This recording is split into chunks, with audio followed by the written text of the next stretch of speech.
Toronto. VK on the beat. Check. I'm in Toronto where you wanna get the city love. I'm from Toronto where you wanna get the city love. I'm in Toronto like we wanna get the city love. My city love me back for my city love. I'm in Toronto. Welcome to episode 1637 of Toronto Mic'd. Proudly brought to you by Great Lakes Brewery, a fiercely independent craft brewery who believes in supporting communities, good times, and brewing amazing beer. Order online for free local home delivery in the GTA. Palma Pasta. Enjoy the taste of fresh, homemade Italian pasta and entrees.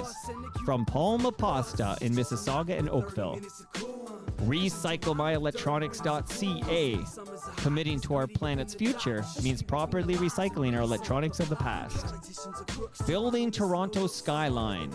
A podcast and book from Nick Iones. Sponsored by Fusion Corp Construction Management, Inc. And Ridley Funeral Home. Pillars of the community since 1921. Joining me today, returning to Toronto Mic'd, is Mike Stafford. Beautiful, man. That's better than anything on WKRP. That's right. They had the jingle, right? For what was the name of that funeral home again? Oh, God. Oh, it'll come to us. I just can't go. Ferryman's. Yes, Ferryman's Funeral Home. The thing of the Red Wigglers as well. Well, geez. Mike Stafford, let me just say, good to see you again. And you as well, my friend. This is episode number 4 for me. 5, 6. Actually, I think it's interesting you bring that up. So I said, okay, I need to let the first-time listeners know there's an ongoing history of Mike Stafford at play here. Oh, shit, I said that. Now I owe Chorus some money, I think, if I say ongoing history of anything. But okay, we'll talk about that in a moment. But your first visit was March 2015, which was almost exactly 10 years ago. Insane. That was, I'd worked the Oakley show that morning until 10 o'clock and came over here. That was that brutally cold winter. And that was the first day. It was, what'd you say, March? March 2015. It was the first day since, I think, Christmas, we had gone over 32 degrees Fahrenheit. Anyway, So you're still doing Fahrenheit. Is this because you went to, when you were going to school, it was Fahrenheit? Because my brain can't do Fahrenheit because when I was going to school, it was all Celsius. Yeah. But that's like... I'm preparing for the inevitable. I'm preparing for the return to imperial measure. Not even imperial measure, Michael. Washington measure. We'll get to that too, because I have Mike Stafford in the basement. You're pretty much my prisoner down here, and we're gonna do a thorough catch up. I'll set the table later, but we're gonna find out how you're doing. You know what? Crack open your Great Lakes beer right now. This is a new one from GLB. They have a few different lagers. That's the Vienna lager, and that's Bob Ouellette's favorite beer here. Bingo. What does Toast stand for? No, Toast was okay. So we had Pandemic Friday, which was Cam Gordon, Stu Stone. Stu Stone's my guest later this week. Cam Gordon, Stu Stone, and I did Pandemic Friday every Friday during the pandemic.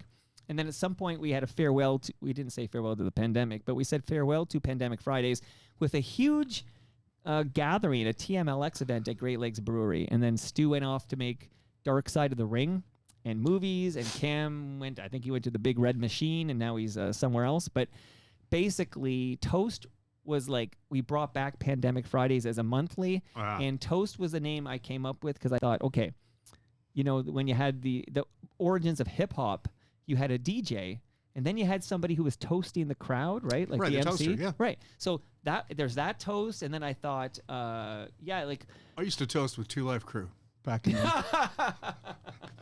as nasty as they want to be, yeah. If I remember correctly. 2 Live Luke Skywalker, that was his moniker, I think. Now you owe money.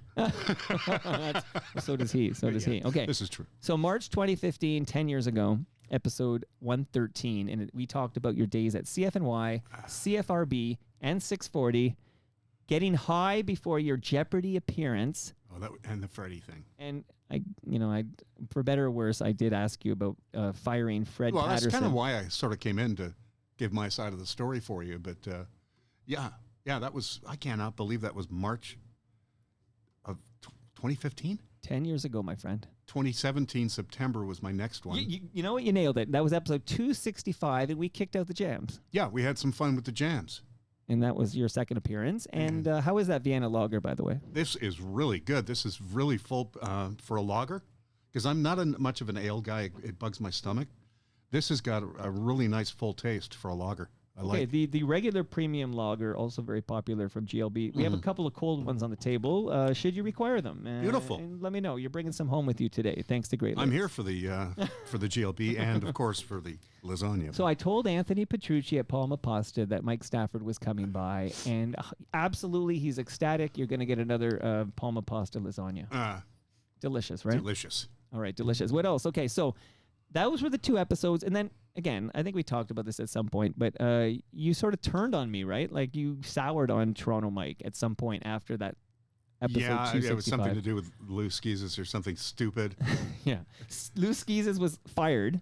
Oh, okay. So in my description for your next appearance, so you come back in May 2023, and that was episode 1250, and we caught up, and basically we talked about your broken neck. Yes. How is your neck? It's still broken. It's yeah. I'm like, what is it like? How is your here? I'm just turning the mic. Yeah, no problem. I'm just wondering, how is your mobility? I saw you using a cane earlier. Yeah, like, is that related to the neck, or is that your? That's my right now. It's my back. It's the middle of my back. It's like the muscles have no attachment to anything. So any sharp movement. I mean, I just took the 107 freaking Islington bus. That thing should be burned in effigy, like at Burning Man. And kill all the pigeons that have taken over that. Yeah. Have you been in that station? Sure, of course. It's my home station. Jeez. When did that happen? I'm looking for Hitchcock doing a cameo. This isn't the Islington station I remember when I used to go get drunk at the office. And oh, yeah. I know. I went to the original location of Michael Power, which was right there. At, where Dundas and Islington, across from the police station there on Bloor Street or whatever. Okay, so your neck is not going to get any better? No, the neck has got screws, and I'm waiting to just for my own psyche when I ever fly again, what it's going to be like getting through security, because I've got all this metal in my, from the top of my neck down to my shoulder blades. They're going to spend a little extra time with you. Yeah, I guess I got to bring a doctor's note, but yeah, that's the state of my physical. Jeez. And we talked about why you had to delete your Twitter account. Yes. You were ahead of the game as far as I'm concerned. Like, you were just progressive. Like, you were just ahead of the reasonable masses who should all be deleting their Twitter account. Okay. We talked in great detail about why you were fired from AM 640. Yeah. So if people want that in all its gory detail, it's episode 1250. But then we did catch up, and we did address, and this is what we were alluding to earlier, the turd in the basement comment. Yeah. So basically, in a nutshell, Lou Skeezes was fired by, I guess he used to do he would do spots on 640. It was Happy Capitalism. Of course, Happy Capitalism. And he came over and we talked about it. And I asked him one question. You only came up once. And I just said, have you heard from Mike Stafford since you were fired? And he said one word. He said, no. And then I moved on. But this irked you. Yeah, it ripped me because, again, I got it through secondhand, as often happens. And then you go give it a listen and you realize it wasn't as bad. No, I didn't dwell on it. I didn't even pick it up. No, but I'd already opened my big fat mouth. But I mean, it was the same thing I explained with Freddie, too. I got pissed off at Freddie for something he'd written. And, especially with all the crap that has happened since then and then and then and then, and even Lou, it's like, it just doesn't fucking matter, man, this crap. It just doesn't matter. And that's why, it's been very, very difficult to be stuck at home, not able to participate in some of the discourse to try to, I don't know if it needs more discourse because there's so much discourse out there, but my God, what a world we're living in. Well, we're going to touch on a lot of this because we'll do a catch up and then I will ask you some of the questions. I often wonder, what does Stafford think about this? But I need to crack open a GLB. Now, I'm going to crack open Burst, which is an IPA I enjoy from Great Lakes. You got some citrus in there? No, that's more, the Octopus Wants to Fight has a lot of citrus in here. Oh, yes. This is a good one. And then, so I can get out of your way because people hear enough of my voice and they're very much missing your voice, and I'll set the table with that in a moment. But November 2023. Mm-hmm. So you're here in May. 6 months later, you come back and we talk about what happened since episode 1250.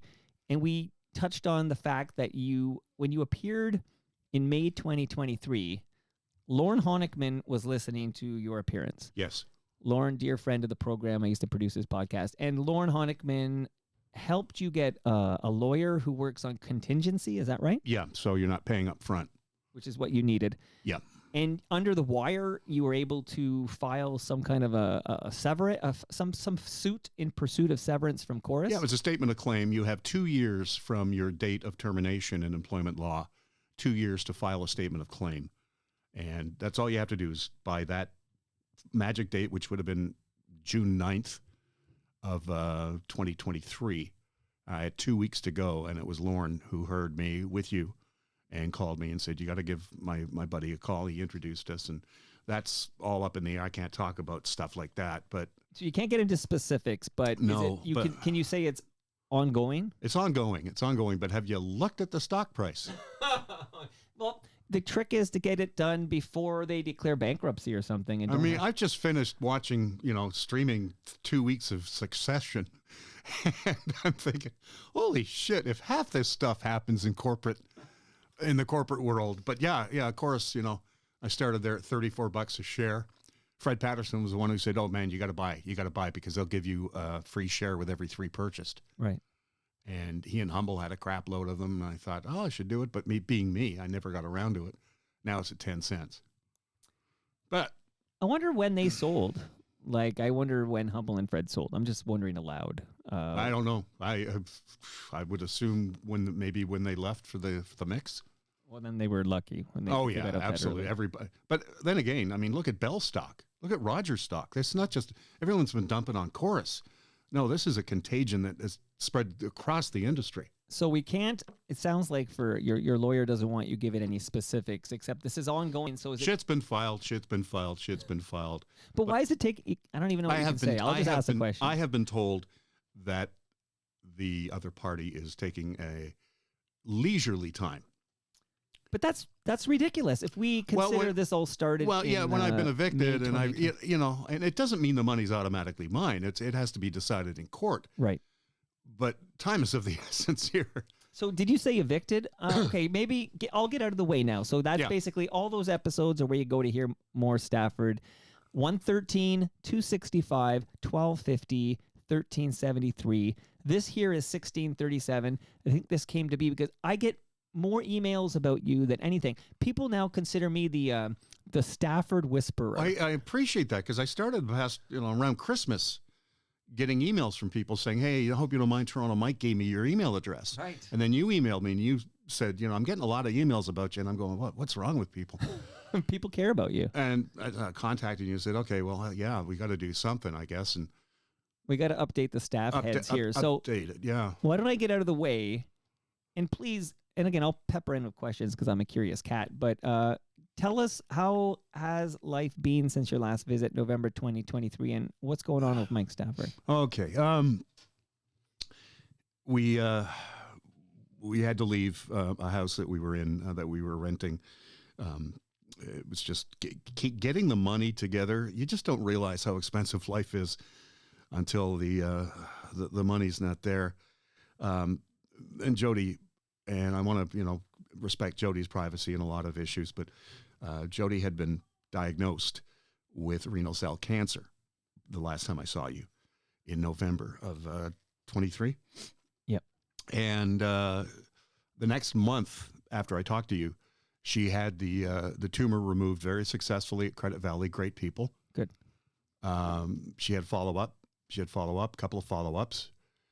And our situation between her and I was not a good one. I don't want to get into it. It's not fair to her. It was just not a very good situation to be in. And having this thrown her way didn't help much. But it turned out the cancer is a stage 4. It has metastasized from her kidney to her bone. Well, I'm sorry to hear this. Yeah. She has a scan next month. I saw her a couple of weeks ago at Credit Valley. I made a trip out there. She's not living in the city. She's got an arrangement with community health and stuff, and she's taken care of and all that stuff. But I saw her. She looked good. I told her, I said, I am amazed at how good you look. She says, I don't have an ass. I said, well, you never had an ass when I married you. Well, you were her ass. Yeah. So she, she's got some good support. It's quite a kick in the teeth, obviously. But she looked good 3 weeks ago. I got to say that. I'll see her again in a few weeks. Well, we're all hoping for the best for Jody. And I'm sorry that, and again, I'm on my second marriage, so I know what it's like, but it doesn't always work out.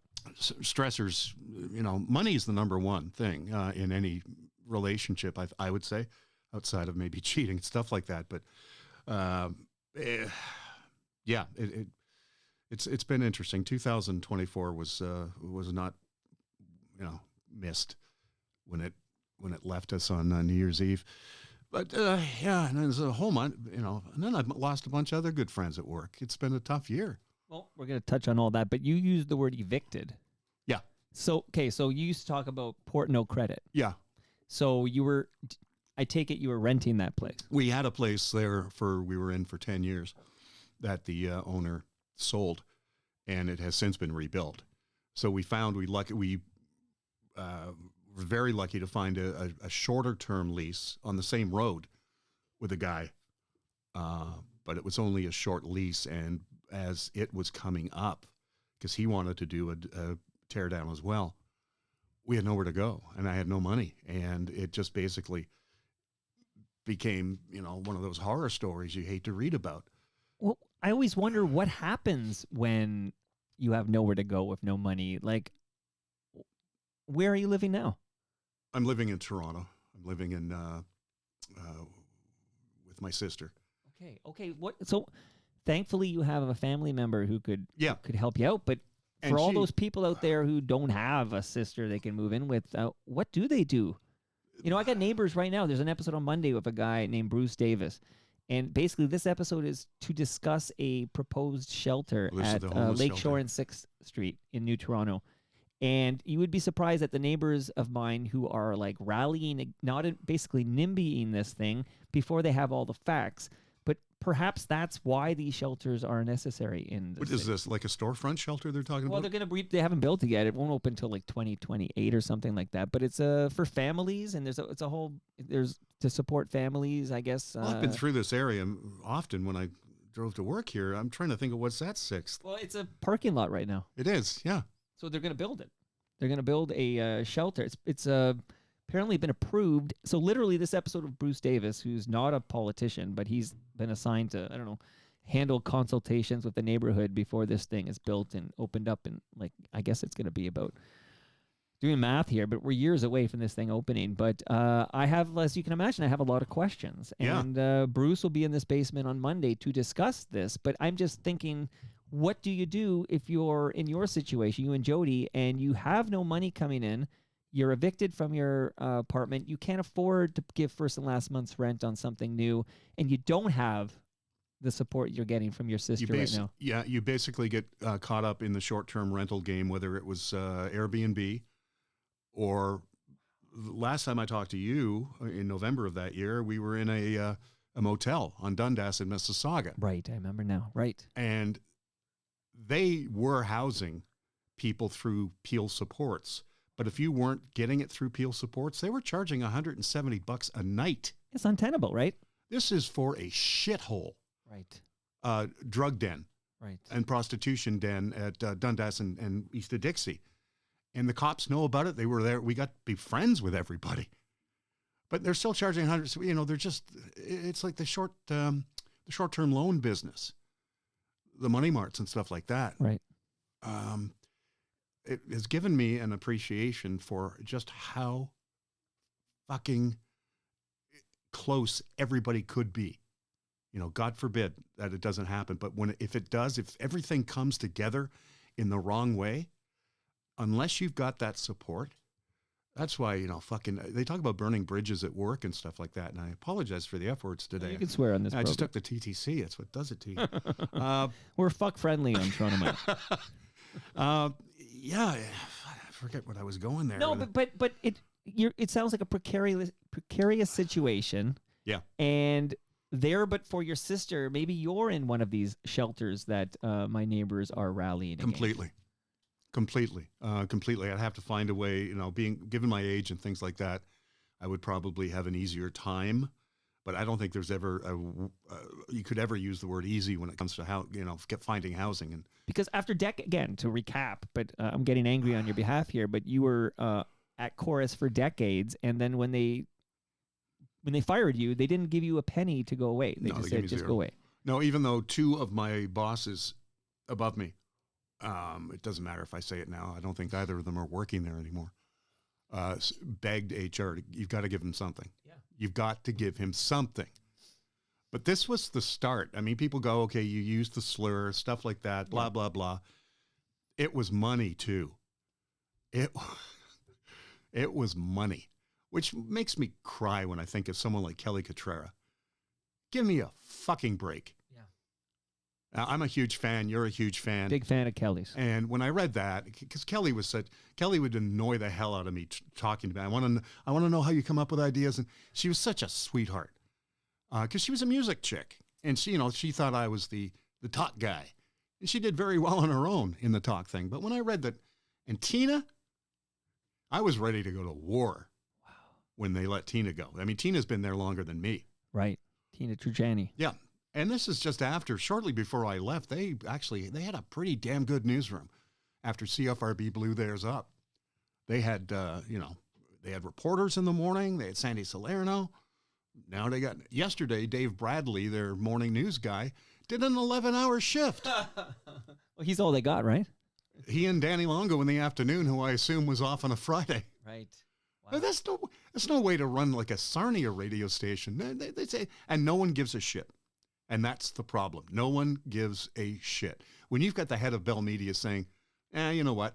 This isn't a viable business what we're in right now. It's Logan Roy. So we're going to fuck off.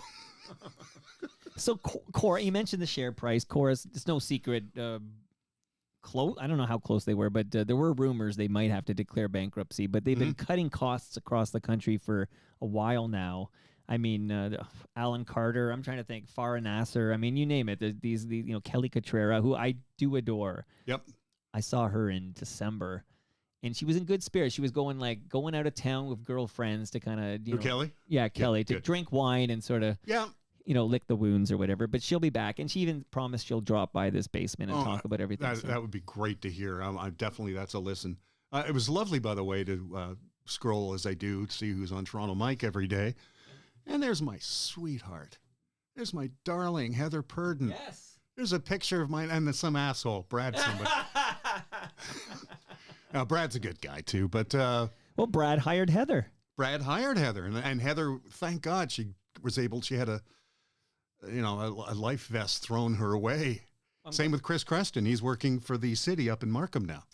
No, yeah, absolutely. Now, glad you mentioned Heather Purdon, because when I met her, because she came over with Brad Bradford, and Brad's a good FOTM. Well, you got the picture of her out front. Absolutely, and I was really excited. I mean, Brad Bradford, whatever. Like, I saw he was at TMLX, whatever it was, 17. I can't keep track of him anymore, but he was at Palma's Kitchen there, and it's always Brad's a good FOTM, and he loves Toronto Mike. Then he comes to the events.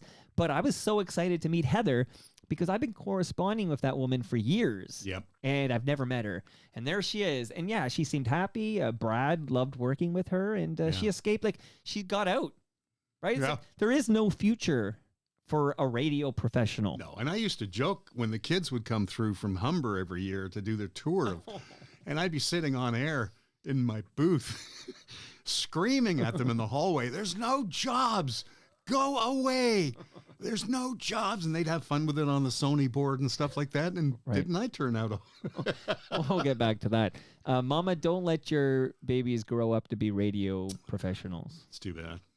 No, it's too bad. I grew up, I never attempted in my life, even for a minute. I never even dreamed of being on radio, or tried to get on radio. But I loved listening to radio. Like, there was nothing better. Yeah. Me too, whether it was 1976, listening to the U.S. election results in Lexington, Kentucky, on getting that nighttime skip in the ionosphere. Wow! I just love that kind of radio shit. But oh man!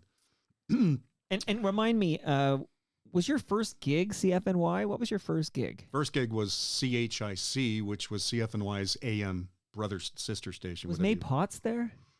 No. Was Fred Patterson there? Freddie P. and I did morning news with Pete and Geets. I started in 79. I was at Ryerson, and between first and second year, I got a job at CHIC 790 Disco for the summer. Okay. And that was when it was in receivership. The Civitas Corporation in Montreal bought them, and they called me and said, come back. We want you to do full-time. I got to finish my degree. Fuck the degree. It doesn't mean a thing. It doesn't mean a thing. Right. So I did come back, and I started full-time February 1980. 80. At CHIC 790 Disco. Right. And then they put Fred and I together on the Pete and Geets show. I did news. He did sports for 7 years. Did you hear, it was fairly recently, but like time is like a blur to me now, but it was late 2024, I suppose, when David Marsden popped by. Did you hear the recent David Marsden? I listened. He said I should be a news director. Yeah. Well, he's a big, as you can he's imagine. a huge but guy. So you worked with David Marsden. So who left first, you or Marsden? I did, barely. Okay. I left in, well, I think I even mentioned what the bullshit they pulled with, they wanted rid of Pete and Geets because they were getting no growth. The bits weren't getting refreshed. And they'd actually hired someone. And they came to me and said, look, here's the deal, Mike. We going to offer you two options. Either you stay on the air doing your newscasts, but we got a new guy who's taking over. Or you give up your on-air and become a full-time producer for Pete and Geets, writing them bits, helping them write bits and stuff like that. I didn't want to lose Pete and Geets. The poor fucker who got screwed out of that, I'll tell you off-air who it was. It's Ted Wallish. I was going to guess Ted Wallish. It's no secret. I mean, Ted's been through this. Yeah, and I wanted to stay with my guys, right? And it turned in, and I don't blame them. Some 26-year-old kid is now telling these veterans, no, guys, you can't do that bit anymore. It's not funny anymore. Let's try this bit. So that lasted 2-3 months, and then I left, and then I think David left end of 87? Sounds about right, 87. I think Don took over. Right. And then shit happened that I still laugh about. Yeah, well, they went, I'm trying to get this right, Kingsbury, I think it was Kingsbury. It was Jim Fonger, Okay. who was a sales guy in Kingsbury, and then the Madonna shit started, and it's like, what? Right. Even Fred says, you know what, I like that station, even when we played Madonna. Well, Fred and I have had this discussion because it's like, oh my God, what happened there? But Fred's like, he wanted it to be more broader because he felt that would be more ears and more listeners, which would mean higher salaries and higher ratings. You can't make money from a cult radio station. I used to say that. It's nice to be part of this cult, but, it's self-defeating. No, we don't want it to get any more popular. But I've seen the same shit. I remember when Ms. Vicky's was that independent kettle chip company. Of course, yeah, of course. And then Lay's bought them. Right. Fuck Ms. Vicky. Like, what did they do wrong? They did what everyone wants to do in business. Right. They cashed out. So I'm wondering, I know I probably asked you this last time, but it's been a while since you were here, but I've had many a conversation with the Ivor Hamiltons, the Scott Turners, the Alan Crosses about the CFNY documentary. Did anybody reach out to you to participate in the CFNY doc? Yeah. Did Scott you participate? No, I did not. No, I'd been let go. Yeah. And it just wasn't in my makeup to want to go out and talk, remember when. But you didn't want to be, warm, fuzzy nostalgia. Yeah, Tony Soprano called it the lowest form of conversation. Right. Remember when. Actually, Scott Turner reached out a couple of times. He's a good egg, that Scott Turner. But then I hear it's been delayed again. Oh yeah, so I mean, it depends who you talk to, because I actually wrote about, because Ivor Hamilton shared that it's on hold, and he's wondering, it gets in Scotland or whatever. So I kind of wrote about this, and then the director of the doc got back to me and said that's not true at all. Like, I'm actively searching for a distributor, and it's not on hold at all. So I guess it depends who you talk to. I actually wonder, again, this is pure speculation. Lauren Honickman wants me to make this clear. I know nothing. But I'm wondering if it's these executive producers simply don't like the documentary. Oh, that's a good point you bring up, Michael. Because they're, you know what it's like. You were in that cult, you called it. But if you're in part of the Spirit of Radio cult of CFNY, you have somebody else driving the bus. Maybe they miss some of the nuances that made it such a special place. If I can imitate David Marsden, I think you're right, Michael. That's pretty good. I think you're onto something here, because it's a legacy that people own, their own legacy. And wait a second, you ever see 24-Hour Party People? Of course. Fucking amazing. Yeah. When Howard Devoto is the janitor and the Howard Devoto in the movie is fucking the girl in the bath. And then she comes out and he goes, I don't remember this happening. That's what a lot of that is like with CFNY. Right. So part of me wonders if maybe there's a disconnect now between the director, a Scottish-based guy who made it. And I know because I got a nice email from him when he was on a train to interview Geets Romo. And he's let me know he's listening to Geets Romo in the basement here talking to me about on Toronto Mike. And he said it was the greatest research ever. So, that's nice of him. So we'll see if I show up in the credits. But they better hurry up because all these new wave guys are dying. Like the drummer from the Jam just died. Yeah. Like they're all dying, guys. Get this thing out. Get this out. Because, and I was going to ask you about this too, the SCTV documentary that was about that reunion that was filmed by Martin Scorsese. Yeah, my buddy Patrick from work was there at Patrick Malkin. He was it at Winter Garden Theater? Yeah. Yeah. Well, according to people like Dave Thomas, who I've talked to, that thing's never coming out. Like Scorsese just shelved it and left it. Yeah.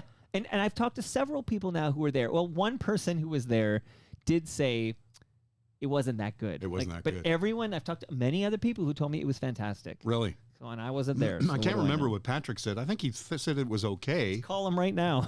Call him now. I don't know if I'd even want to. I'd give it 15 Well, the thing minutes. is, but you mentioned losing people. That's why I brought it up, because Joe Flaherty's gone. I know. So it's like the longer you wait, like we're losing these people that were at this reunion. It just gets awkward.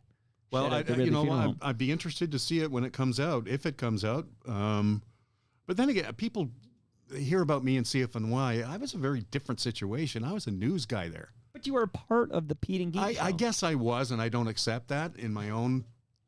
But I guess, yeah, Pete, Fred and I were a couple of clowns who happened to do the news. But musically, yeah, it's like I have no interest to know who your favorite bands were. Which is fair. But I mean, we kicked out some cool jams. Well, we kicked out some cool jams. I did see somebody put it on YouTube, the television, the Pete and Geets TV thing that was filmed. Oh, did you see that? Yeah. Where I opened and you it? had a suit. I can't remember, but you guys, you can speak to this, but somebody did upload this to YouTube, and I definitely watched it. It was like a Pete and Geets. I don't know if it was for Cable 10. I'll tell you, I'm just reading this hop. Oh, that's a hop. So that has no alcohol. So do you want alcohol? Put that aside. Yeah. So put it aside. Can I throw it somewhere? There we go. That's not for Stafford, okay? That's because you believe it or not, the odd person comes by in recovery, and I got to give him some GLB with no alcohol. So that's the hop up, which is very good, but it's not a beer. It's recovery week on Wheel of Fortune. But I did see the TV, the Pete and Geets. Yeah, that Fred. Was. I was working at Cable 10 Mississauga, Wolfdale Road, which then was. Rogers and McLean Hunters before Rogers bought McLean Hunter. Right. So they ran it together. And it was on Wolfdale, just near the derailment site. And I was doing a show called City Invest, whatever. It was a city show. It was crap. It aired every Tuesday. Right. And somehow we'd go for beers afterwards. And the producer of the show said, man, we all love Pete and Geets. We'd do like a simulcast or something. I said, well, I'll talk to them about it. I talked to Geets. I says, is it doable? He says, yeah. Pete, would you want it? Pete would do anything. Kevin was up for it. Right. Freddie was up for it. And it's a shame. I'd love to see the whole thing.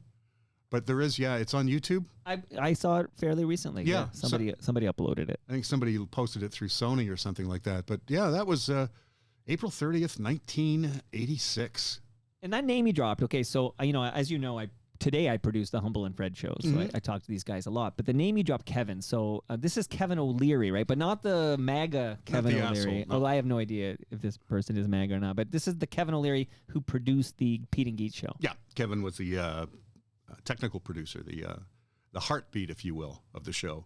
Have you had any contact with Kevin O'Leary recently? Zero. Kevin's one of those guys who he absolutely took over my 1980s until I left in 87. And then he went and did his thing, and I went and did my thing. He got into the CBC for a while, worked there for years. And it's just one of those things where, like, you know what? There's no need or urge to get back together. So, I mean, they had a CFNY reunion, I think, in 2003 that I missed. Right. And it was a shame because I went to New Orleans. I had a new relationship, and a new relationship in New Orleans. Say I'm no sorry. more. It beats a night down. They did make a CD about that night because they did? Steve McAuliffe? Steve McCauley, Yes, Steve McCauley. sales guy. Yeah. He knew I was a big fan of the station and got me a copy of the CD that they put together of like greatest hits, if you will, clips basically from CFNY in the Spirit of Radio days. Yeah. Yeah, Very I know. cool. And I know David Marston's website is now running Pete and Geet's clips. Yes. If you don't mind the cross promotion. No, I don't. He's a good FOTM like you. So nythespirit.com is where you can go. And I know Ivor's got a show on that on that station, et cetera. Okay. So we mentioned Kevin O'Leary, who I've never met, but I hear about him from Fred Patterson. So I do, Mike, want to ask you, and I don't know, life is short. We're all getting older. Is there any way we can patch up this Mike Stafford, Fred Patterson relationship that has dissolved? Yeah, I've had kind of other things on my schedule the past few years with the stuff and that was happening, and I don't know. Do you have any interest in it? I mean, it would take two to tango here. Yeah, obviously. I mean, if you want to lay the cards on the table, and I don't give a fuck, as Logan Roy would say. It's humble. It's not Fred. It's humble. And I don't know what I did, what I've ever said. I worked with the guy. Oh, you've got some. No, but here now. So there's two things here. I do know there's a lack of love from Humble to Mike Stafford. Okay, but I do know back in the day, before I knew any of you guys personally, there was a lot of love between Fred Patterson and Mike Stafford. Huge. Like I hear stories from you knew Fred's mom, and it's just you guys were No, we tight. grew up together. Thick as thieves. We were thick as thieves. We'd finish our morning show, and we went to the gym that my mom managed in Brampton, and work out. And I never had that relationship with Humble, but I've noticed some of the nastiest reaction I've ever had to talking to you. Yeah. The Humble and Fred people. Who are these people, and why do they dislike me? See, I don't know anything about this. I can't imagine they would. I mean, I feel like Humble and Fred people would have also been Stafford talk radio, especially on Mojo Radio and 640. They would be fans of yours, I would think. Like, put Humble aside. So let's take Humble and put him aside, okay? I actually got a call from Humble this morning, so shit out to Humble Howard. But move him aside. Call him now. I know. I'll give you a beer. I don't know if I know CRTC has no ruling on this podcast, but who knows what would come out of that. But so if we put him aside. What I was interested in is like a personal connection between you and Fred. Maybe you said stuff that you didn't mean. Maybe because I know you fired him as your best man. Oh, I totally did. I mean, again, that was a very brief. And then when I came back and did the first episode with you, and I talked about what happened with Fred, and then I made the mistake of listening to Humble and Fred's reaction. Well, that upset it. I wasn't the producer back then, but I did send them the clip, and I saw it as a heartwarming thing because you said some, and I thought it would be a heartwarming moment. And yeah, I do know what you're talking about. They were screaming Howard, Malacca. Howard, I think, played a sound clip that said maybe macaque. Was it? I thought it was the Greek swear word. I thought it was the monkey macaque, because they found that to be an amusing name. But regardless, he made it kind of a jokey moment, and my intent there was it would be a real heartfelt, sensitive moment. Yeah. But so we were putting Howard aside because I don't know what happened between you and Howard. I don't either. But you and Fred, I'm just wondering if there is time, if there is desire at all, any interest in patching up your relationship. Yeah, I mean, time is short. Junie's gone. His dad's gone. God, I can't remember. It was Dougie, I believe. No, I don't think so. You know what? I should know Fred, but I didn't know. I knew Fred's mom. I met her Junie, many times, but I didn't know Fred's dad. I'm trying to remember. He introduced me to pineapple. Dickie. Yeah, close enough. He introduced me to pineapple in chili. It was delicious. Yeah. They're gone. My mom and dad are gone. I've got a marriage that has ended terribly, a career that has ended terribly. He's doing okay. Mm-hmm. And this is a bit of an actual, we can pretend that we actually, rehearsed this. He's done very well with the podcast. He and you have a lot of credit as well to that. And I know others, some, unicorn people. But I cannot fucking take one more email from someone insisting that I should start a podcast tomorrow. Michael, can you help me here? As someone who has dipped his toes into this holy water known as podcasting. Right. It's just not something you fucking throw together in an afternoon. Well, I got an email today from a fan of yours. I think he's in Peterborough. William Trudeau is his name. Yes, I know Bill.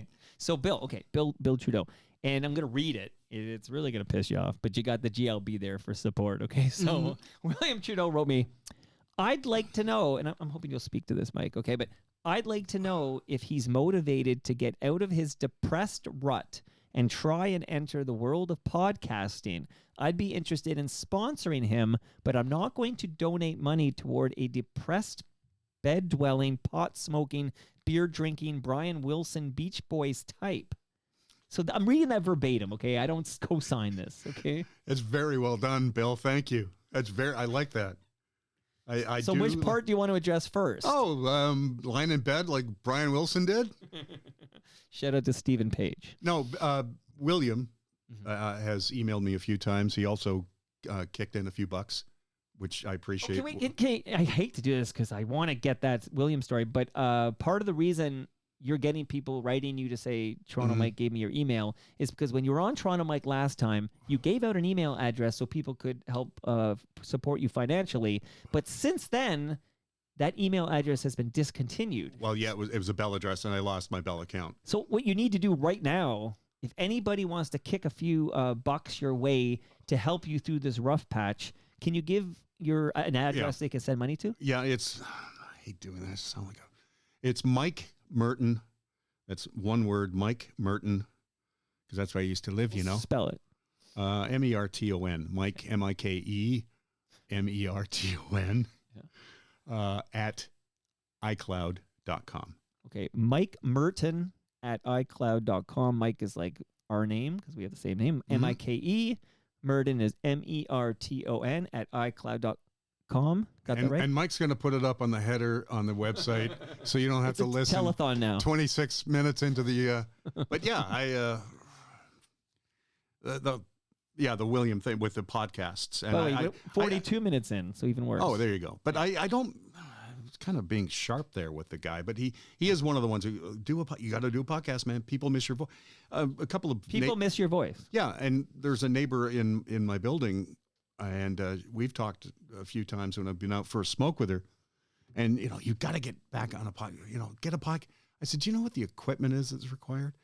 Never mind the equipment, the bandwidth, the sponsors. The fact is, if you didn't get in, it's like a pyramid scheme. And I'm not saying that.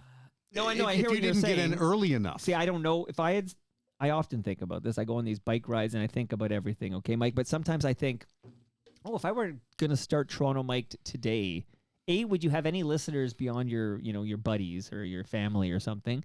And would you be giving your guests Great Lakes beer and Palma pasta and a Ridley funeral home measuring tape, Mike? Yeah, it's my dick tape. That's your dick tape. Yeah, the last one. Let me know what you're up to now. How did that surgery go? Not bad, actually. Doubled in size. It's now 2 inches. Yep. That's pretty good, man. Netflix pretty good. Next May.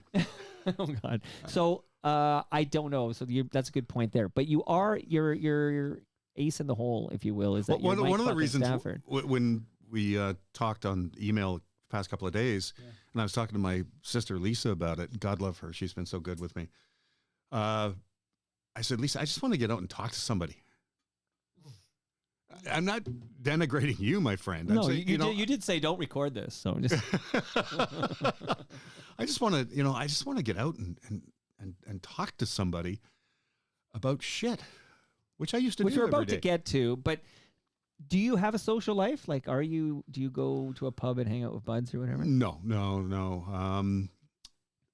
There's just nobody in the area and the age, and quite frankly, I mean, that's one of the things when you leave a place is it's tough for about a year and people, we miss you. But then you move on with your life, right? Yeah. You found it, I'm sure, when you used to, did you work at 2 Cows? Never. Okay. That's another Toronto mic. And now I got to call Lauren again. There's my nephew worked at Two Cows. No, I did know people who worked there.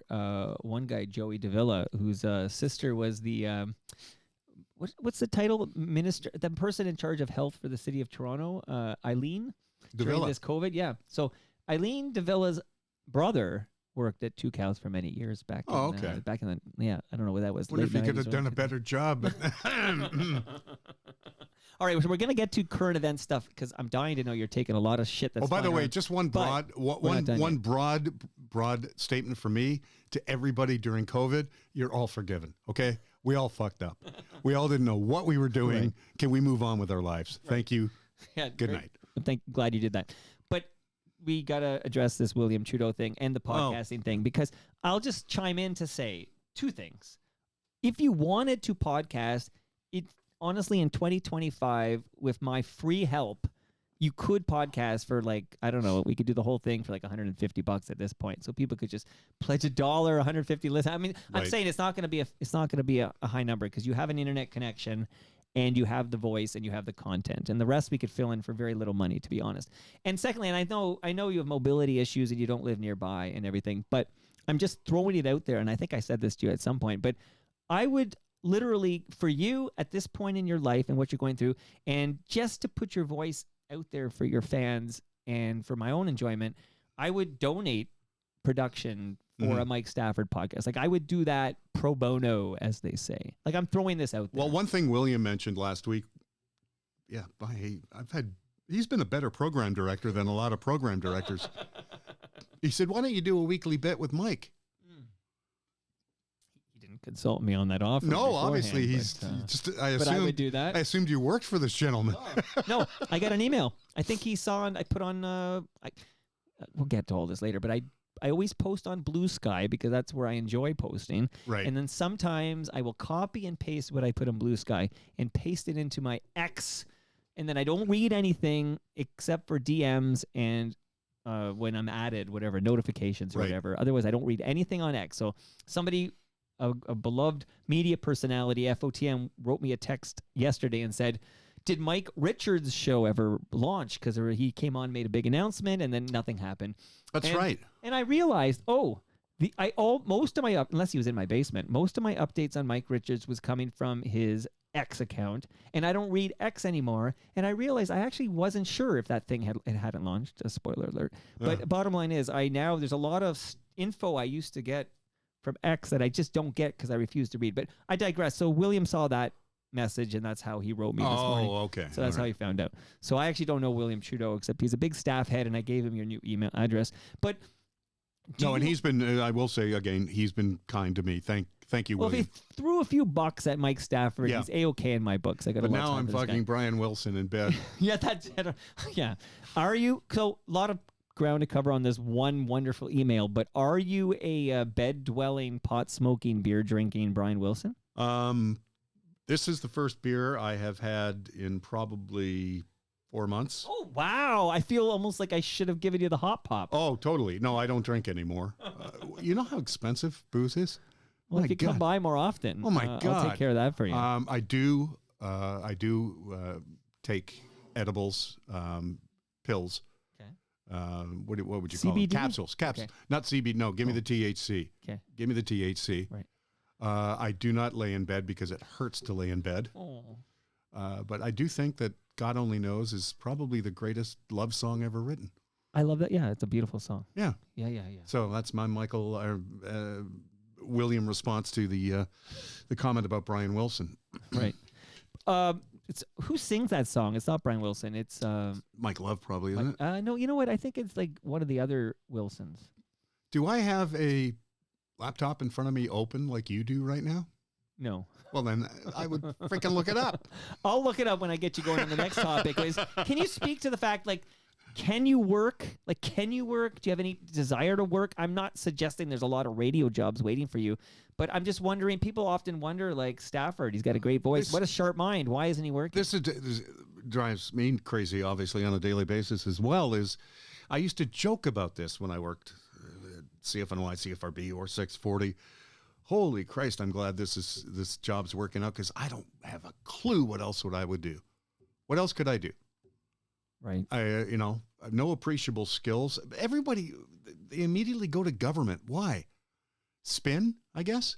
You tell me, because you're the voter. I voted today, by the way.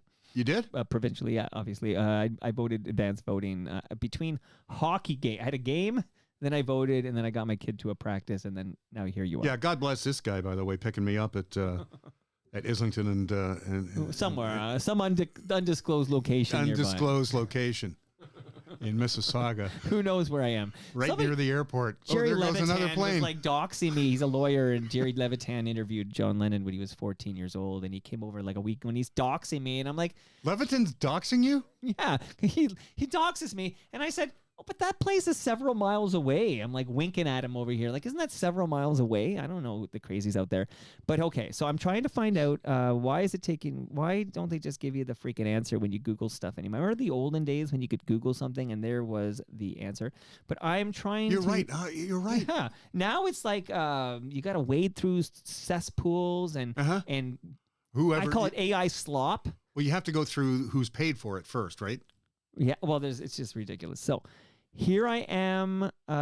This is wonderful. Of course, it's written by Brian Wilson and Tony Asher. The producer is Brian Wilson. God only knows song written. Okay, written by. Okay, this is very exciting for the listenership. They're going crazy right now, but whatever. Shout out to Scruff Connors, by the way. That's why I say listenership. The listenership. Really good listenership. Fuck. If you think this, I gotta wait for you to start talking, and then I'll read through this. Well, it wouldn't be Wilson. It wouldn't but be wouldn't Dennis. it be A. Wilson? Okay.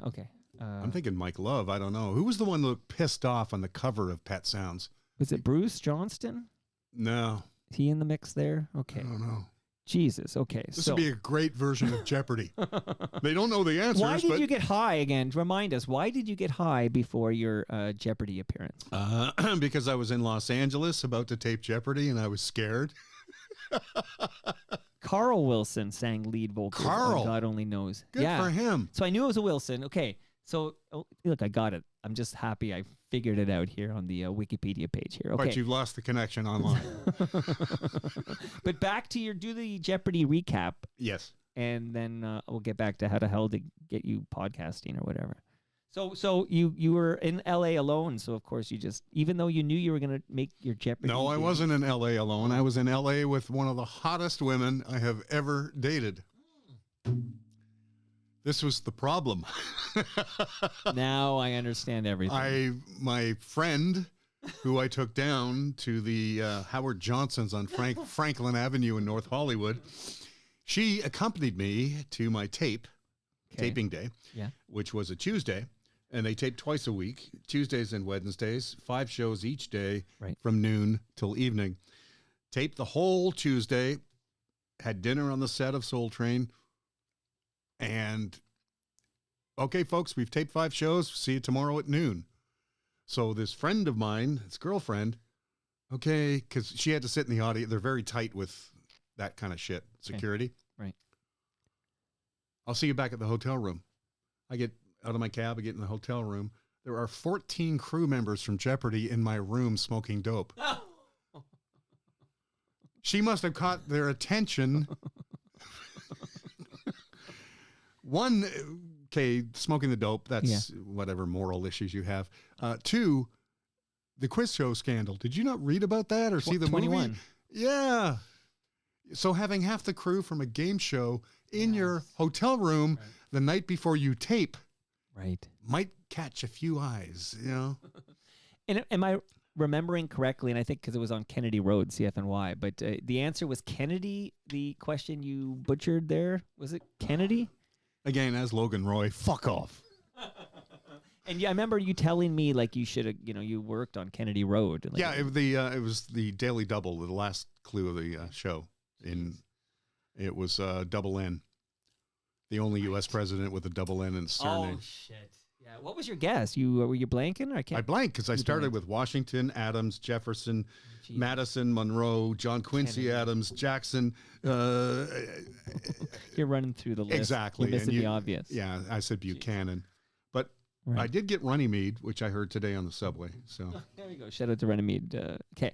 So if I remember correctly, that same episode you did here where Lauren Honickman reached out and got you a Yep. lawyer to get chorus, and hopefully that works out well. Come back when that's resolved, okay? So I'll see you in 2029 or whatever. That'll be holy smoke. Well, he actually, my lawyer did say that to my wife, because we had a phone message last winter, and she said, "How long is this going to take?" He said 2028. that's ridiculous. Yeah. Like, geez. It's I already know, been a couple of years. Yeah, and you stop blaming COVID for Christ's sakes. Yeah. Well, this has a lot to do with the typhoid fever of 1908. Ah, jeez. Okay. So I didn't we hear from John Pohl after that episode? John Pohl emailed me, and he offered some shifts. He does the MyFM stuff, right? He owns a bunch he of owns- stations. He's a good yeah. FOTM like you and I think Lauren. I worked with him at CFRB But and stuff. so like he that. offered you some kind of paid work. He offered me the availability of paid work at the time. Like, this is when we were Yeah. in between places to live. And again, when you don't have a bed, setting up, where am I going to set up a microphone? And Right. again, I super appreciate it. And I'm going to come across as such a... No, but here's what I'm wondering now that you, and again, your life is still shitty, Mike. I don't want you to get, excited here that things are all good here, but maybe you're at a place now where with a little technical assistance, like setting up a USB mic on a laptop at your sister's place or something, maybe you could now do some voiceover work for John Pohl if he was still interested in having your legendary pipes on his airwaves. Yeah, I did. Does he want my voice or does he want newscasts? I don't know, That's but the other thing. maybe I'm just saying John will be listening to this episode, so maybe we directly communicate to John Pohl. Yeah, Don't John's- say if there's any work for Stafford. Maybe you weren't in a place to accept work back then, Oh, no, but maybe it you're was in that too- place right now. It was like a nuclear explosion going off. You couldn't predict what was going on. And John's a good man. I'm so glad he's done so well. Yeah, he's doing very well. And I'm still reeling from this. I haven't drank a beer in 4 months. Is it strictly because of cost, or did you think for health No, reasons I maybe? didn't want one. I seriously. Well, that's didn't. good because a lot of people have to have it. Yeah, like after medicine. I've had like 3 here. He's on his third year, everybody. If you're ever, if you're found in a ditch tomorrow, it's 100% my fault. You realize that? Absolutely, and I will tell you exactly where I was found. You're like Barney. Don't cry for me. I'm already dead. Finn. Right. Oh, jeez. What a great show. I still gave it to the guy who got hit with football. That's right. I have memories. I used to work it was in Mississauga, this office, so I had to drive from Toronto to Mississauga in a car. Before I realized you can actually bike that distance, I was dumb. And I'm in a car and I'm biking and I'm flipping stations and I discover Stafford's on 640 doing Simpsons trivia, and I am just glued to it, loving it so much. That does is there radio now in Toronto where you can hear something like that, or is it all about I don't know, bike lanes and Doug Ford and is there a talk radio? This is the question, Michael. I was waiting for you to ask. Well, please talk. Nah, I'm done. I'm serious because I've been off air, but I don't want to sound like some bitter old man yelling at clouds. Like Abe Simpson. Like Abe. Radio in this market right now sucks. It's, the only contact I have, because quite honestly, I don't listen very much anymore, is that stupid radio board, which will now Sony. will now get a mention. And God love them. I mean, they're good people on there. Some of them can go to hell, but some of them are actual fans who I think are a little too much. But the stuff that I read on a daily basis, like yesterday, talking about Dave Bradley, who I knew before I left 640, your morning news guy did an 11-hour shift in Toronto, Canada, the 4th largest media market. You had nobody else you could call in. Ben Dixon couldn't do it with his fake mohawk. Seriously, you couldn't get somebody in to, pick up a few newscasts? Because I've been there. And sometimes shit does happen. I remember I did, I think, 6 hours live on CFRB once We had a snow. It might have been during the Mel Gibson. Oh, jeez. That's a whole different Remember episode. Mayor Mel Gibson? The Mel Lastman Army. I think he called you sugar tits. Yes. I used to call that to Ryan. Jesus. But why are we so underserved? This is Canada's largest city. I don't know. It's strictly money. I think we've basically, the entire industry has reached the Peter Principle, which I don't know if you remember from the 70s. It was a business book that was written. It's a joke, but it's true. Everybody rises in any hierarchy to the level of their own incompetence, meaning you'll get promoted, you get promoted, you get promoted, and then you don't know what the fuck you're doing. Right. And I think that's what has happened with that industry, TV included. But is it podcasters who have eaten their lunch? I don't know if it's podcasting that can be that disruptive. But politically, yes. And put this one aside because I have a little bias here. My beautiful baby Toronto Mike. But podcasts are audio presentations, and you can hear them on demand and pause them and come back to them. Yep. And you Speed can them up skip even. the ads. Yep. Like I always wonder who's listening to talk radio, and then I realize, oh, it's boomers who haven't figured out Bluetooth. Mm-hmm. Right? Right? Yeah. Yeah. And if they had their kid showed them what Bluetooth can do, that phone you carry everywhere, you can do this, press this button and that, and they would never listen to radio again. No, maybe the Sony guys would, but maybe, yeah. But again, what's their average age? Well, I loved radio as a kid, but today, there is nothing for. And shout out to the aforementioned Bob Willett, who does a great job on Indie 88. I think he's there right now. And if I do want to hear some music and I'm in the car, 100%, I'm going to throw on Indie 88 and hope I hear Bob's beautiful voice, right? Okay. And otherwise, I'm a big CBC radio guy, and I do tune into that periodically. But,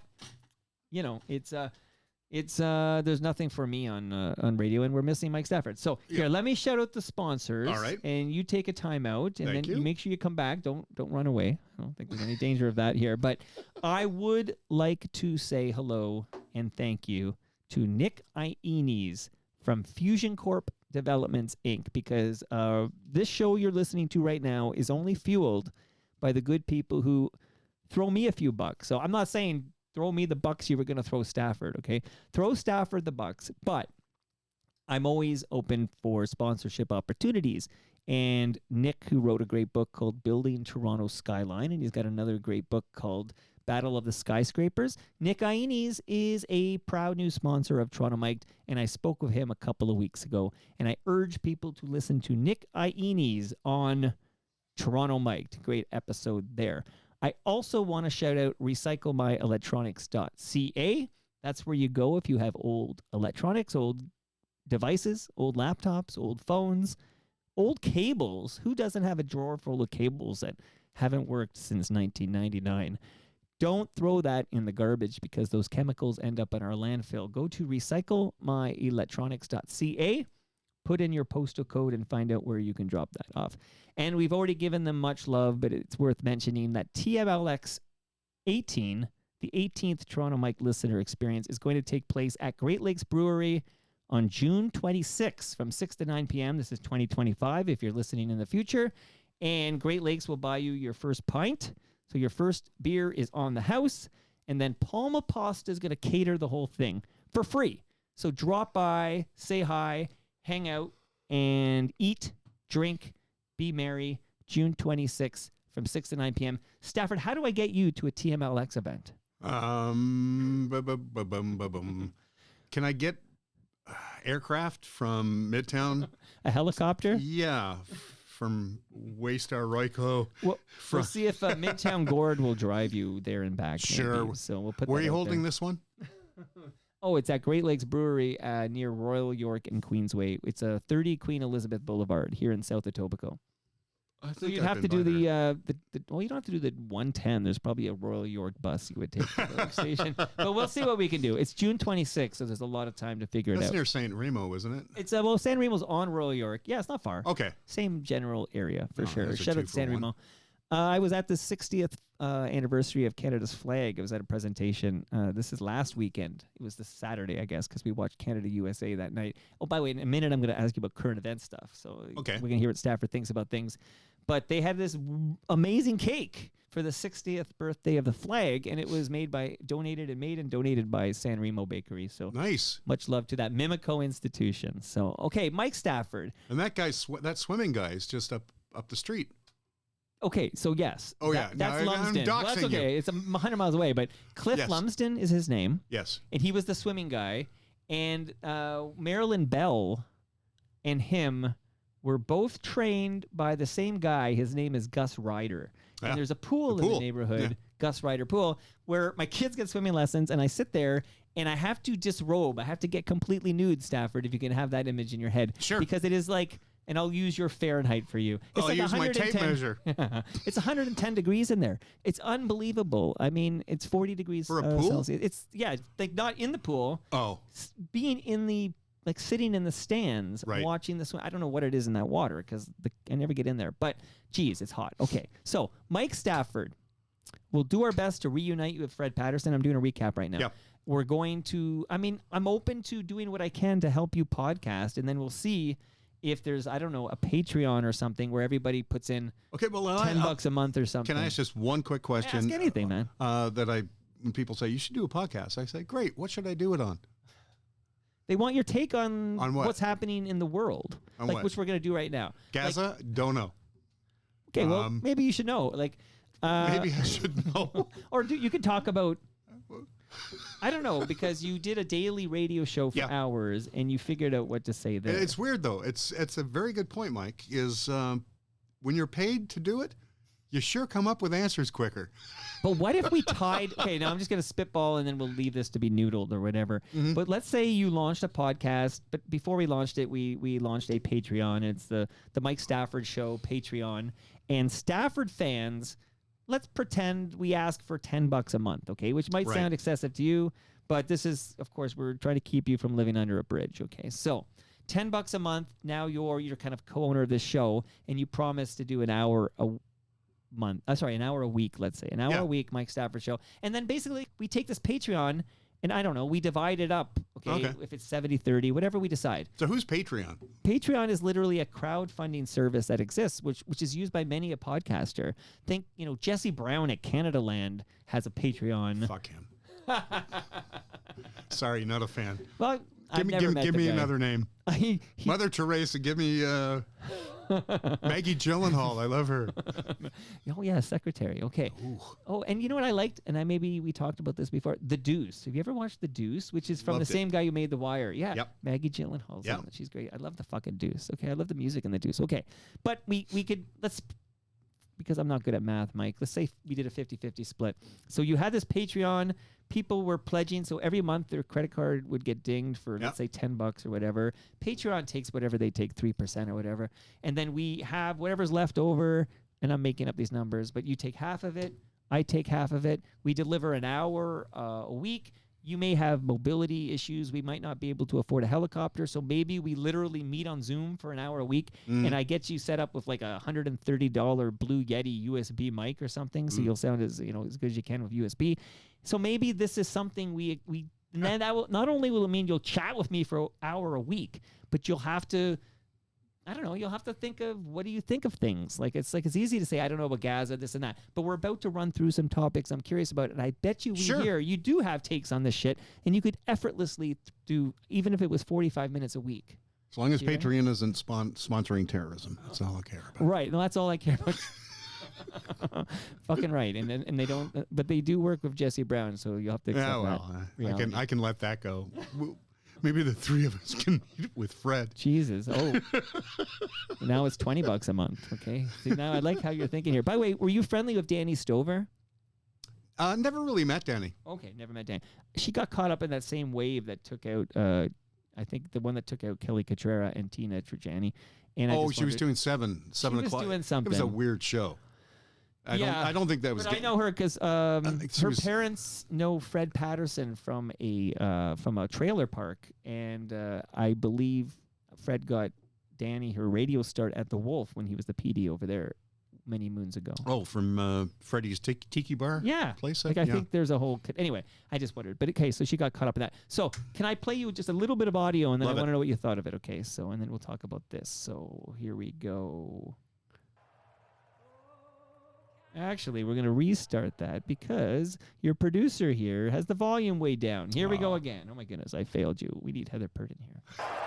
Oh, Canada, terre nos arieux, true patriot love that only us command.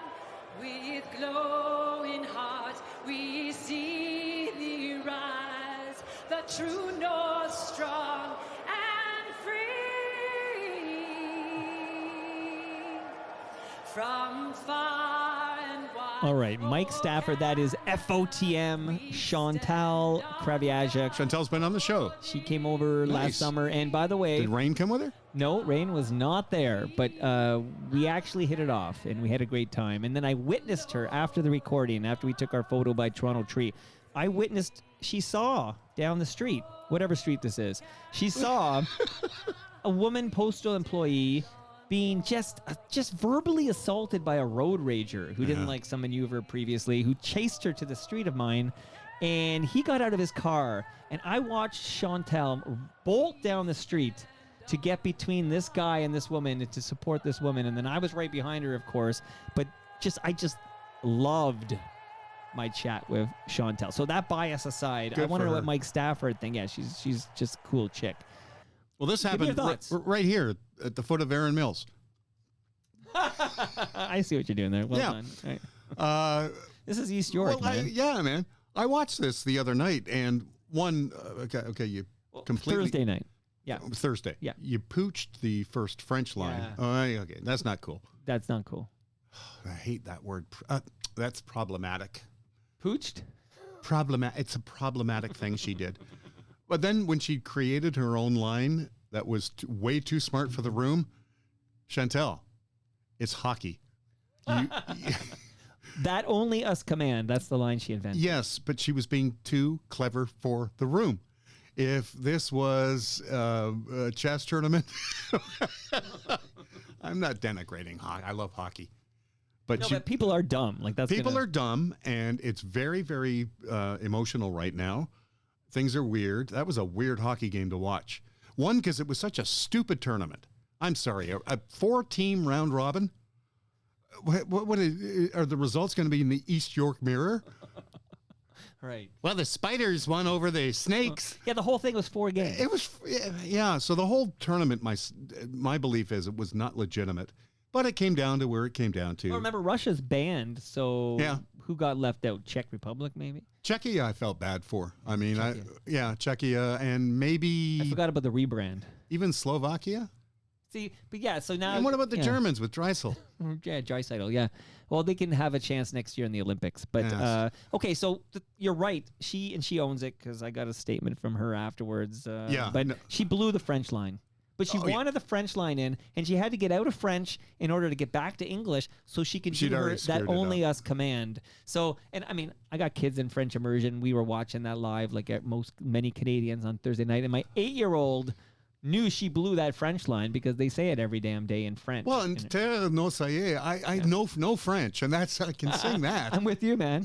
I don't know what I'm saying, but I fucking know. Terre no ça y est, man. So she butchers the French, which kind of puts your back up, right? Yeah.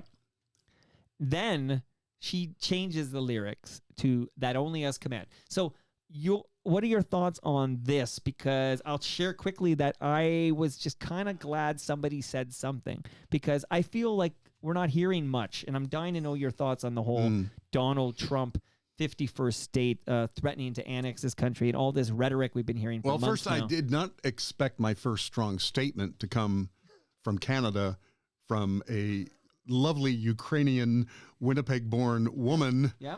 I would expect someone of more, I don't know, power, influence, years. So God bless you, Yeah, Chantal. she did something. She seized it. She seized the moment, whatever. And good for her for doing that. I think it speaks more to the fact that there weren't, I don't care. Truthfully, I will not lose sleep, but I will ask the question, where the fuck is Wayne Gretzky on this? I asked Charlie Angus this in the basement a few weeks ago. I saw that. Yeah, and it did kind of go viral. Like, it's still being shared like crazy because he was photographed with a Make America Great Again hat. Yeah. He was at Mar-a-Lago on election night. He's friendly with Trump. Trump made a joke about Gretzky being governor of this 51st state or something. Gretzky, even when he showed up on Thursday night as the whatever he was, the ambassador or whatever for Canada or whatever. He looked like a maitre d' at a Toronto restaurant. The guy, America's guy, threw on a Goudreau jersey, was wearing the red, white, and blue. Canada looked like you said, a maitre d'. There was no Maple Leaf anywhere in sight. No, not even. He never picked up his Order of Canada pin. I haven't heard a word about Gretzky in support of this country that made him. Yeah, you know what? One of my comedian friends on Facebook pointed out that Rosioni is this. He's this.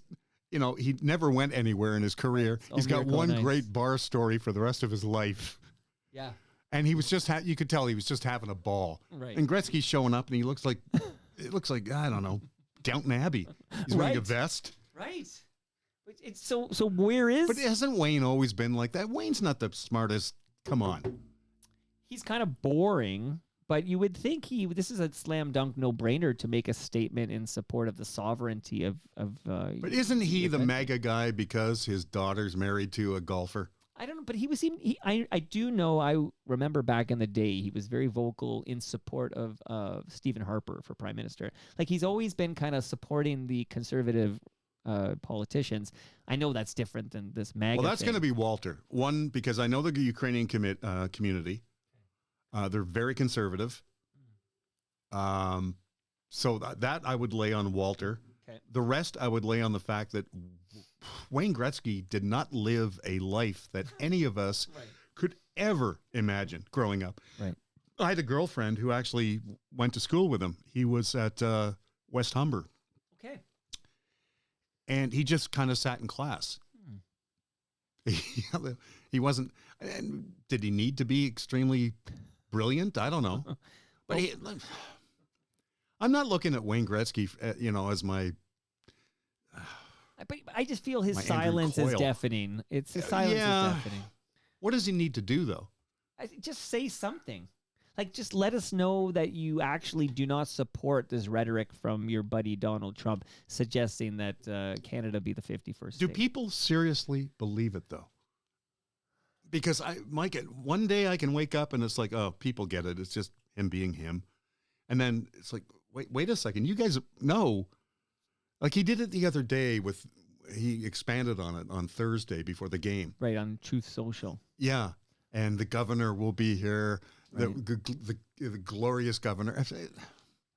So you're saying ignore him? It's kind of hard to do, though, isn't it? Well, here's the thing. So I'm kind of like you, where I get to this point of like, just ignore this lying bullshit artist who's trying to distract from. Well, because we've all grown up in families and we've known siblings who did this. But Mr. Stafford, he, with one stroke of his pen in March, and because my daughter's birthday is in March, there's a countdown in this home to March. It's coming in less than a week. One stroke of his pen and he can hammer our economy, right, with these tariffs. And he's got two on the go, whatever. He's got the one for the automotive industry, and he's got the blanket. That's the other thing, Mike. I can't keep track of what the freak he's... Okay, is it steel and aluminum today, or is it... No, is it bamboo? I don't know. But in your lifetime, can you remember a moment when our sovereignty was this threatened? Well, that would be a huge no, but I don't know if it's threatened. I mean, are we talking about a mass of troops moving north? Well, see, you're going to say you're going to say that's not happening, right? I'm not as confident. I just feel like uneasy about it all because there's this madman, king-like dictator. Will we fight it like Red Dawn, though? I feel like if they did roll the tanks, we have no chance, right? I'm not getting in the way. Are you getting in the way? I have a 23-year-old son. They're not getting his blood to grind the gears. Jesus. Okay. But the fact that these conversations are even happening is like wild. Yeah. Right. Such bullshit. Okay. I'm sure he has had 4 years to prepare for these 100 days where he knows I'm just going to fuck with people's heads. So we'll see what happens when these deadlines arrive for these tariffs that he's threatening here. See, I'm at a point now where America voted for this idiot. They saw what he was. They said, let's have some more of that action. He's true to his word, which is a shitstorm. And like America will fuck shit up, but just leave us alone. Like leave us out of it. Yeah, there's no reason to involve us. There's no reason to involve Stafford us. and I will grab our hockey sticks and Do you have a sense that Kamala Harris had a chance? See, I don't think I think she was dead. She was cut off at the knees in July. Oh, with the bullet, the assassination attempt? No, it's yours. You're running. Oh, I see. He can't do Biden. it. Yeah. I watched that debate, man, and so you knew it, okay? Because I'm like Charlie Brown of that fucking football. Because for the second time in recent memory, I was certain there would be a woman president of the United States. Second time, I am totally Charlie Brown on this thing. Yeah, you keep picking the wrong side, man. I know. You know what? I got to stop overestimating the intelligence of Americans. No more. From now on, I'm just gonna assume that they're as dumb as a rock, and I can't go wrong. Anyway, great ending to the game, though. Great game.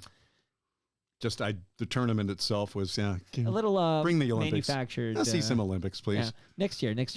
But it had been 9 years since there was a best on best, and when we did it last, there was some under 25 young guns thing where McDavid played for them instead of with Canada and Crosby. So we got to see Crosby and McDavid, and it was fucking grand. And but we missed two because the fucking owners. Where's the money? Where's the money? Where's the money?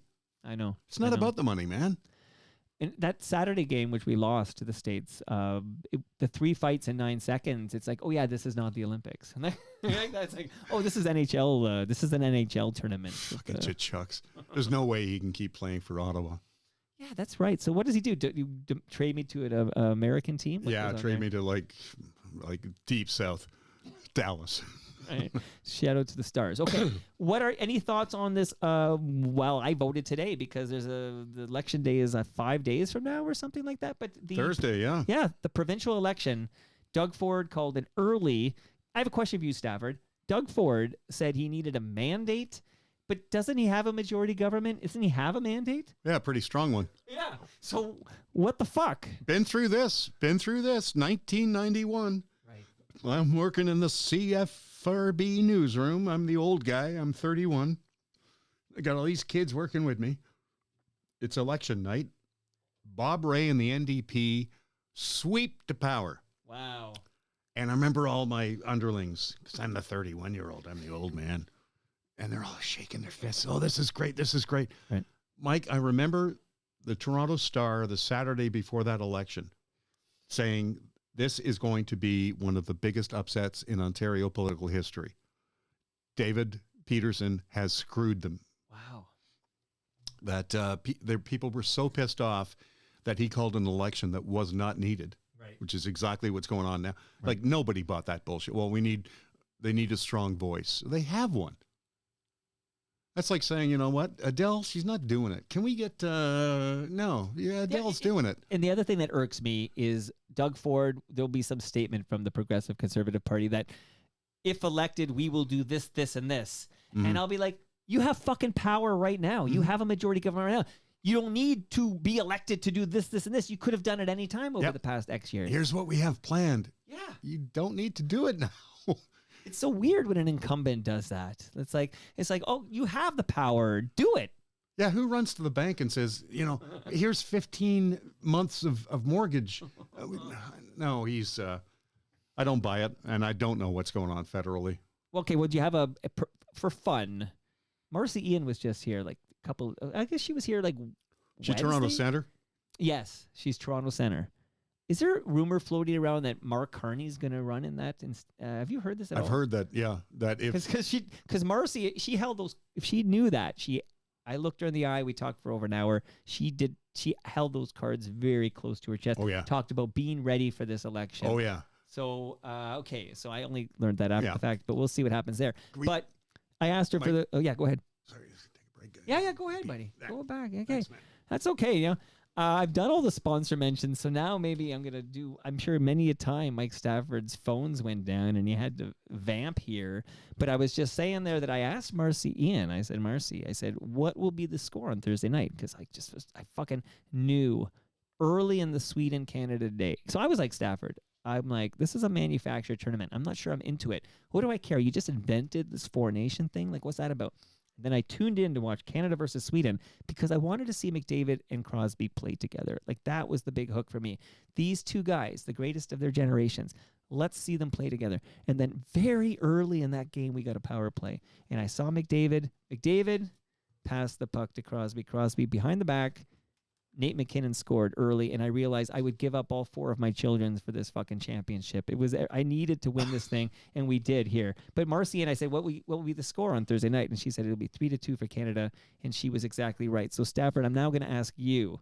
This could haunt you, but I'll tell the people you didn't bring a crystal ball with you. What happens this provincial election? Any prediction? I think Ford's going to get another majority. It's going to be reduced. I think 1991 was just a weird time in Ontario, and it's a great time too to like, fuck you, Peterson. Right. Give it another 15 months.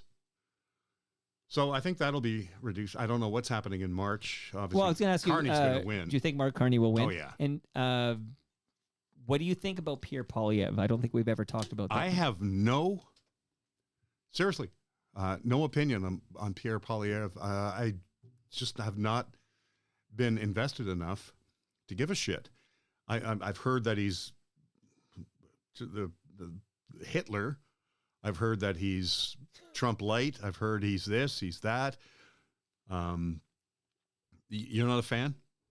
Not a fan. I find him incredibly unlikable, but I'm not a fan. And I worry for, this resistance as Trump won't drop it like a dog with a bad bone in his mouth. I'm worried about a conservative government in leading Canada at this time with these threats from the USA. Given the timing. And I feel like, and I said this to Marcy Ian, I think reading the room and feeling in the zeitgeist, because I talk to a lot of people, and sometimes they're lefties and sometimes they're more conservative. I got Bruce Dobigan here last week. I think he's a big Trumper, if I remember correctly. Dobigan? Yeah. He moved to Calgary and got indoctrinated. Bruce Dobigan. CBC's Bruce Dobigan, who helped bring down Alan Eagleson, is super right wing. Yeah. That's surprising. I mean, he actually hosted a show with Fred, I think, at one point. I think you might be right. At the like CBC, on CBC. Yeah. No, he's.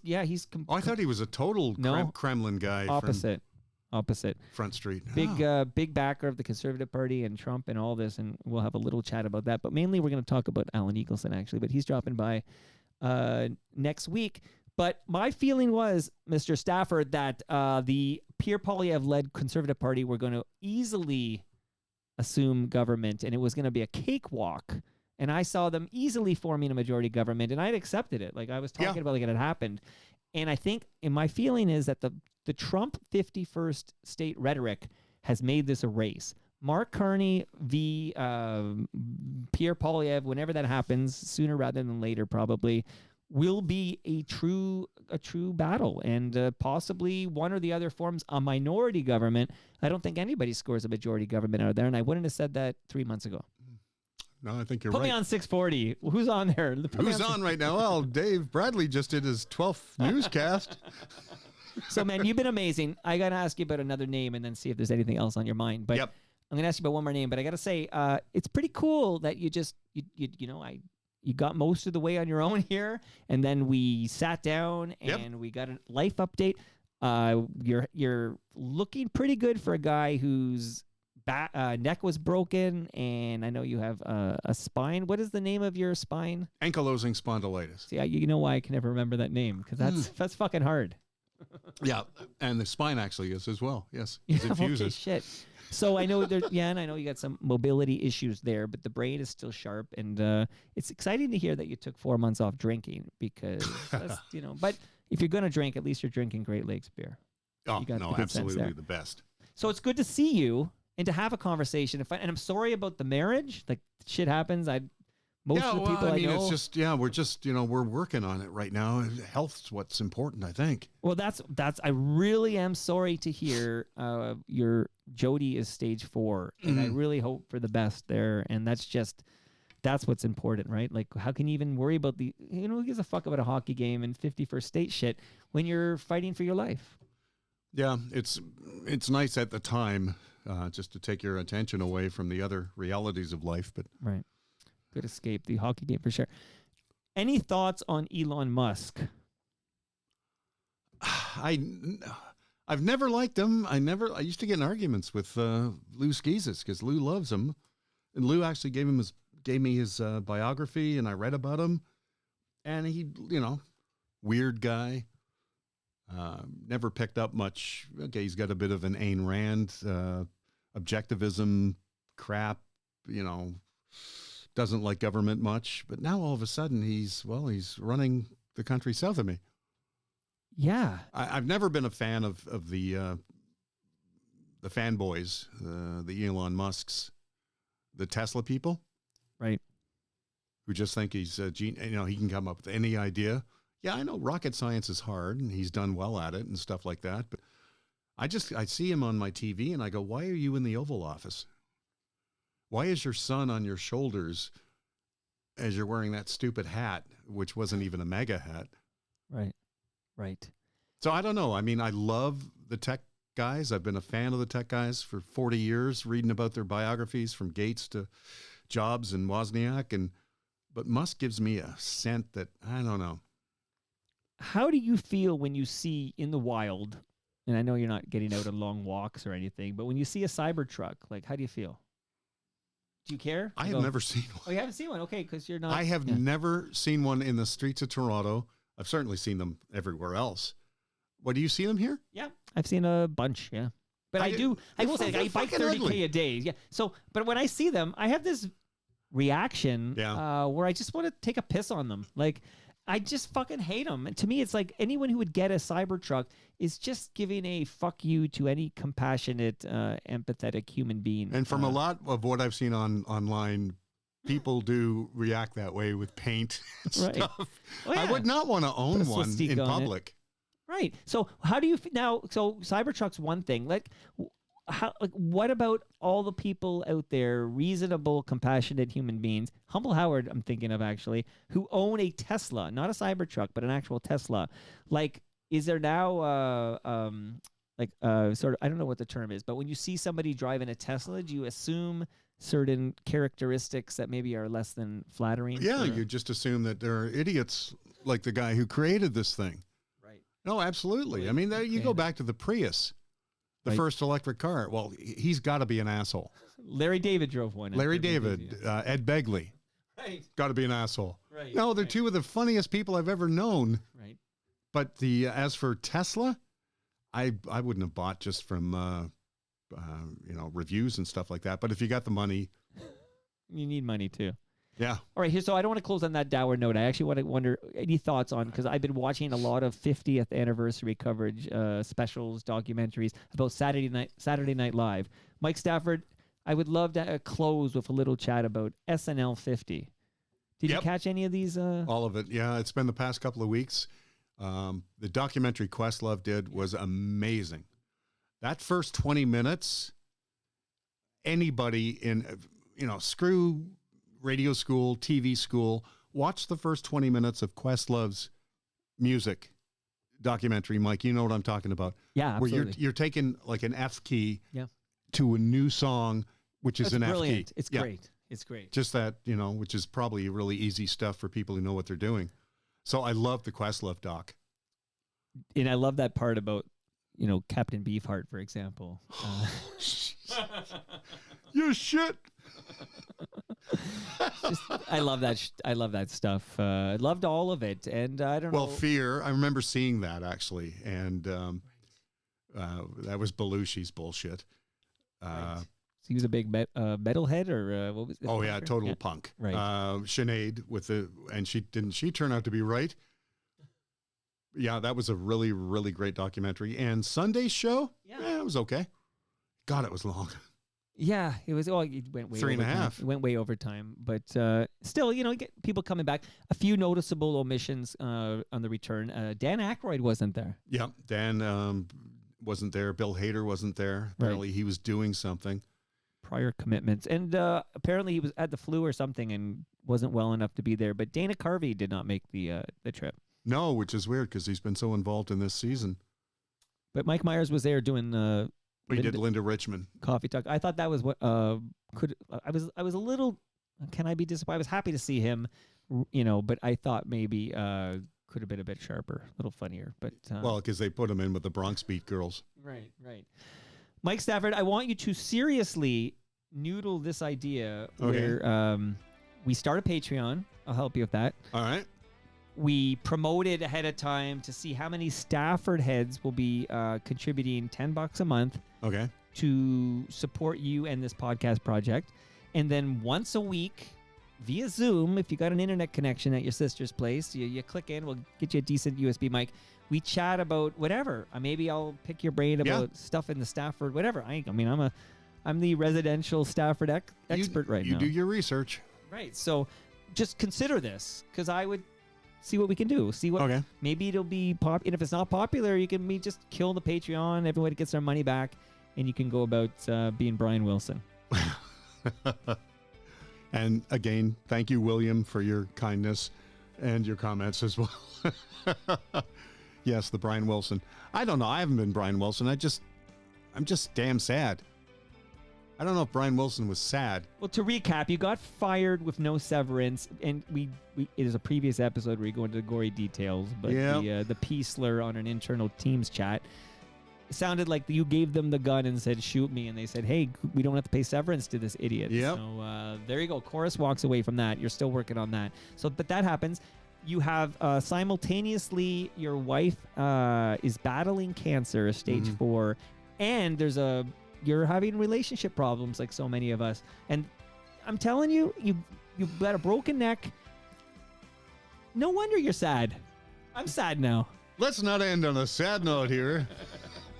So everybody, stay tuned if there's going to be news about a Mike Stafford podcast. I'll do what I can here. But Mike, it's great that you made the effort to come here today, and you are getting the lasagna and some beer to take home. Although you're not drinking, but maybe put it away in case. Bless. I can find a reason. Michael.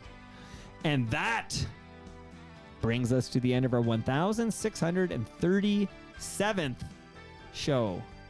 Go to torontomike.com for all your Toronto Mike needs.